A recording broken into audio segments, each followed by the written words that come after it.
నేటిదిన వాక్య ధ్యానం కొరకు సామ్స్ 95 ఫస్ట్ స్టాంజా 95వ కీర్తన మొదటి చరణంలో రాయబడిన 2వ వాక్యాన్ని చదువుకుందాం. మన రక్షణ దుర్గమును బట్టి సంతోషగానము చేయుదము. చదవబడిన ఈ వాక్య భాగంలోని దీవెన నా ప్రియులకు మీరు అందరూ పొందుదురుగాక. వాక్య ధ్యానం కొరకే ప్రార్థన. కృపగల తండ్రి, నేడు చదవబడిన ఈ వాక్య భాగం ద్వారా మాతో మాట్లాడి బలపరచమని యేసుక్రీస్తు నామములో ప్రార్థిస్తున్నాను తండ్రి, ఆమెన్. చదవబడిన ఈ వాక్య భాగంలో మన ప్రభు అయిన యేసుక్రీస్తు వారు ఆయన రక్షణ దుర్గమై ఉన్నారు. అనగా మన రక్షణకు ఆయన ఆధారమై ఉన్నటువంటి దేవుడు. ఆ కారణాన్ని బట్టి మనము సంతోషగానము చేయాలి అనేటటువంటి విషయాన్ని ఇక్కడ మనం చూస్తూ ఉన్నాం.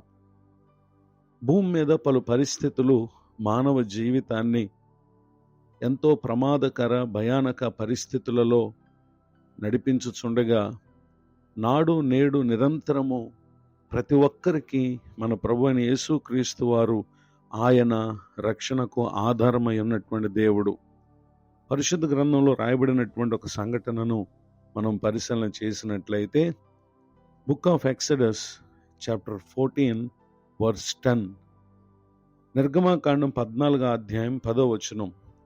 ఫరో సమీపించుచుండగా ఇశ్రాయేలీయులు కన్నులెత్తి ఐగుప్తీయులు తమ వెనక వచ్చుట చూచి మిక్కిలి భయపడి యెహోవాకు మొరపెట్టిరి. చదవబడినటువంటి ఈ వాక్య భాగంలో జరిగినటువంటి సంఘటన మనం పరిశీలన చేస్తే, ఐగుప్తు దేశం నుండి కనాను దేశమునకై ప్రయాణం చేస్తున్న ఇశ్రాయేలీలు వారికి ముందుగా ఎర్ర సముద్రం వచ్చిన సందర్భంలో ముందుకు ఏ విధముగా సాగవలనో వారు ఆలోచిస్తూ ఉండగా, వెనక నుండి ఫరో అతని సైన్యము వీరిని తరుముతూ వారు వచ్చినటువంటి ఆ సందర్భంలో వారు ఎంతో భయపడ్డారు. ఆ సమయంలో ముందు సముద్రము, వెనక శత్రు సమూహం. ఈ విషయాలలో తమ భయముతో వారు ప్రభువుకు మొరపెట్టారు.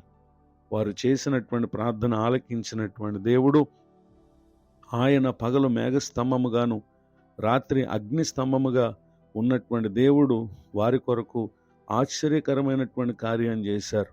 వర్స్ 21-22, 21-22 వచనాల్లో, మోషే సముద్రం వైపు తన చెయ్యి చాపగా యెహోవా రాత్రి అంతయు బలమైన తూర్పుగాలి చేత సముద్రమును తొలగించి దానిని ఆరిన్నేలగా చేశాను. నీళ్లు విభజింపబడగా ఇశ్రాయేలు సముద్రం మధ్యను ఆరిన్నేల మీద నడిచిపోయిరి. ఆ నీళ్లు వారి కుడి ఎడమ ప్రక్కలను వారికి గోడవలే ఉండెను. చదవబడినటువంటి ఈ వాక్య భాగంలో ఇశ్రాయేలీలు ఆరిన్నేల మీద సముద్రం మధ్య భాగమున నడిచి వారు అద్దరికి వెళ్ళినటువంటి విషయాలను తదుపరి వచనాల్లో మనం చూస్తాం. ఇదే రీతిగా వెళ్ళుట చూచినటువంటి ఐగుప్తీయులు కూడా వారి వెంట వారిని తరుముటకై సముద్ర మధ్యమునకు రాగా, తిరిగి మరలా విభజింపబడినటువంటి ఆ నీరు ఒకటిగా కలిసిపోయిన కార్యంలో వారందరూ కూడా, అనగా ఐగుప్తీయుల ఫరో అలానే వచ్చినటువంటి సైన్యము, గుర్రాలు, రథాలన్నీ కూడా ఎర్ర సముద్ర మధ్య భాగమున మునిగిపోయినటువంటి విషయాలను క్రింది వచనాల్లో మనం చూస్తాం. ఈ విషయాలను బట్టి వర్స్ 31, 31వ వచనంలో, యెహోవా ఐగుప్తీయులకు చేసిన గొప్ప కార్యమును ఇశ్రాయేలు చూచిరు గనుక ఆ ప్రజలు యెహోవాకు భయపడి యెహోవా యందును యెహోవా సేవకుడైన మోషే యందును వారు నమ్మకముంచిరి. వర్స్ 30, 30వ వచనంలో కూడా, ఆ దినమును యెహోవా ఐగుప్తీయుల చేతుల నుండి ఇశ్రాయేలు రక్షించెను. ఈ మాటలు వింటున్నట్టు నా ప్రియ సహోదరి సహోదరులు, నేటి ఈ కాలమందు కూడా మనము ముందు వెనక కుడి ఎడమల మన రక్షణకు కారణంగా, మన కాపుదలకు కారణంగా ఏవీ లేకపోవచ్చు, కానీ ప్రభువుకు మొరపెడితే ఆయన మన రక్షణ దుర్గము గనుక ఆశ్చర్యకరమైన రీతిలో ఆశ్చర్యకరమైన సహాయాన్ని ప్రభు మనకు అనుగ్రహిస్తారు. గనుక నిశ్చింతగా ఏ విధమైనటువంటి భయము లేక ప్రభువునందల విశ్వాసముతో ప్రార్థన చేయండి, కనిపెట్టండి. మన రక్షణ దుర్గమును బట్టి ఆనందించండి. ఆయనను గూర్చి సంతోషగానము చేస్తూ ఉండండి.